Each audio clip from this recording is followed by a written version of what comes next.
I have a weeping Atlas cedar. It is not a common tree. I just noticed white sap and stress cracks while weeding near the trunk.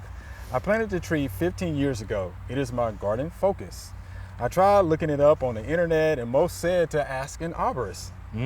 What should I do? And this is Stephanie from Memphis, Tennessee. So Miss Stephanie, this is what we're gonna do. We're gonna ask an arborist. So Wes, what do you think about that?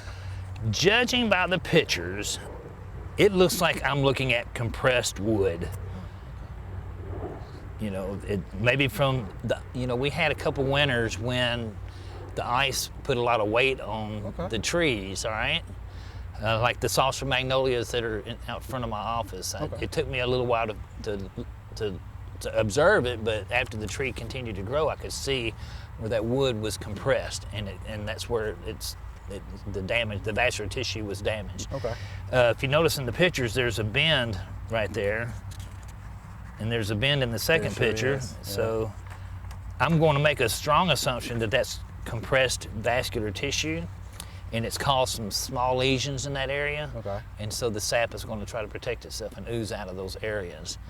Now, the two other things it could be, which I don't think they are, one would be disease, which, if you compare this to like a spruce or something, then you get that cytospora canker on the lower part of the tree. So I was going to mention canker as one option. This doesn't look like canker to me. I don't see pustules on here. What about any insect damage? I don't see any boreholes.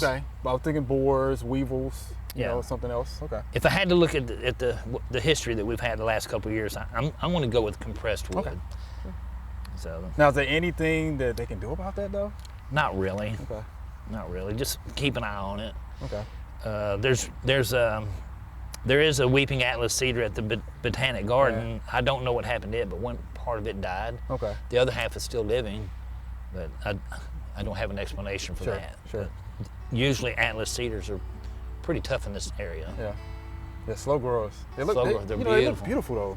Yeah, there's some real beautiful ones at the Memphis Pink Palace too. Didn't know that.